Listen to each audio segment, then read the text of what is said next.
പുൽവാമ ഭീകരാക്രമണത്തെ വീണ്ടും ശക്തമായ ഭാഷയിൽ അപലപിച്ച അമേരിക്ക. തീവ്രവാദത്തിനെതിരെ സ്വയം പ്രതിരോധത്തിന് ഇന്ത്യക്ക് അവകാശമുണ്ടെന്ന് US സുരക്ഷാ ഉപദേഷ്ടാവ് ജോൺ ബോൾട്ടൺ പറഞ്ഞു.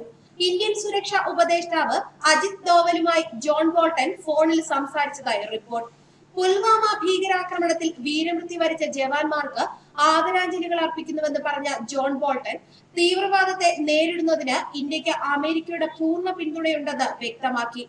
തീവ്രവാദ ഗ്രൂപ്പുകൾക്ക് എല്ലാ സഹായവും ചെയ്തു കൊടുക്കുന്നത് അവസാനിപ്പിക്കണമെന്ന് നേരത്തെ തന്നെ പാകിസ്ഥാന് മുന്നറിയിപ്പ് നൽകിയതാണ്. എന്നാൽ ആ താക്കീത് ആവർത്തിക്കുകയാണെന്നും ജോൺ ബോൾട്ടൺ വ്യക്തമാക്കി. ഇക്കാര്യം ചൂണ്ടിക്കാട്ടി പാകിസ്ഥാനുമായി ചർച്ച തുടരുമെന്നും ജോൺ ബോൾട്ടൺ വാർത്താ ഏജൻസിയായ PTIയോട് പറഞ്ഞു. ഐക്യരാഷ്ട്രസഭയുടെ ചട്ടങ്ങൾ അനുസരിച്ച് തീവ്രവാദ ഗ്രൂപ്പുകൾക്കെതിരെ ശക്തമായ നടപടിയെടുക്കാൻ പാകിസ്ഥാന് മേൽ സമ്മർദ്ദം ശക്തമാക്കും. ജെയ്ഷ് ഇ മുഹമ്മദ് തലവൻ മസൂദ് അസ്ഹറിനെ ആഗോള ഭീകരനായി പ്രഖ്യാപിക്കാനുള്ള ഇന്ത്യയുടെ ആവശ്യത്തിന് അമേരിക്കയുടെ എല്ലാ പിന്തുണയും ഉണ്ടാകുമെന്നും ജോൺ ബോൾട്ടൺ അജിത് ഡോവലിന് ഉറപ്പു നൽകി. നേരത്തെ പുൽവാമ ഭീകരാക്രമണത്തെ ശക്തമായ ഭാഷയിൽ അപലപിച്ച് അമേരിക്കൻ വിദേശകാര്യ സെക്രട്ടറി മൈക്ക് പോംപിയോ രംഗത്തെത്തിയിരുന്നു. അന്താരാഷ്ട്ര സുരക്ഷയ്ക്ക് ഭീഷണിയായ ഭീകരവാദ ഗ്രൂപ്പുകൾക്ക് സുരക്ഷാ താവളം ഒരുക്കുന്നത് പാകിസ്ഥാൻ അവസാനിപ്പിക്കണമെന്നും അമേരിക്ക ആവശ്യപ്പെട്ടിരുന്നു. ചരിത്രത്തിലെ ഏറ്റവും വലിയ ചാവേർ ആക്രമണമാണ് ജമ്മു കാശ്മീരിൽ ഉണ്ടായിരിക്കുന്നത്. ചാവേർ ആക്രമണത്തിന് കാർ ഉപയോഗിക്കുന്നത് ഇത് രണ്ടാം തവണയെന്ന പ്രത്യേകതയും പുൽവാമയിലെ ഭീകരാക്രമണത്തെ പ്രത്യേകതയുള്ളതാക്കുന്നു. ഇതിനു മുമ്പ് നടന്ന വലിയ ആക്രമണം 2001 ശ്രീനഗർ സെക്രട്ടേറിയറ്റിലേക്ക് നടന്ന ചാവേർ ആക്രമണമാണ്. അന്ന് 38 പേരാണ് കൊല്ലപ്പെട്ടത്. 40ഓളം പേർക്ക് പരിക്കുമേറ്റു. ജമ്മു കാശ്മീരിന്റെ ചരിത്രത്തിൽ സൈനികർക്ക് നേരെ 18 വലിയ ആക്രമണങ്ങളാണ് ഇതുവരെ ഉണ്ടായിട്ടുള്ളത്. കഴിഞ്ഞ 4 വർഷമായി സൈനികരെ ലക്ഷ്യമിട്ട് ഭീകരർ ആക്രമണം നടത്തുന്നുമുണ്ട്.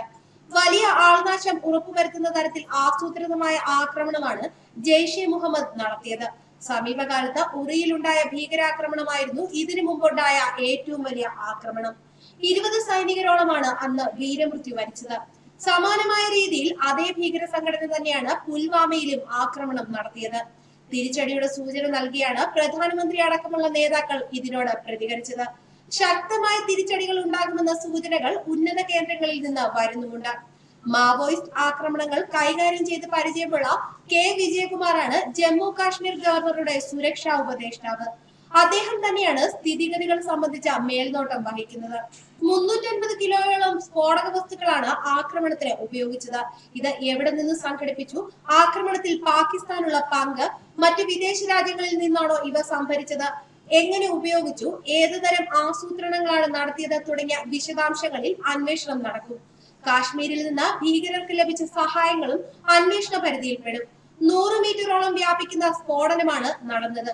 ഒരു ബസിനെ ലക്ഷ്യമിട്ടാണ് ആക്രമണം നടന്നത്. ബസിലേക്ക് സ്ഫോടക വസ്തുക്കൾ നിറച്ച സ്കോർപിയോ കാർ ഇടിച്ചു കയറ്റുകയായിരുന്നു. CRPFകാർ ഉണ്ടായിരുന്ന വാഹന വ്യൂഹത്തിലെ മറ്റു വാഹനങ്ങൾക്കും ആക്രമണത്തിൽ സാരമായ കേടുപാടുകൾ സംഭവിച്ചു. ന്യൂസ് ഡെസ്ക് മലയാളി വാർത്ത.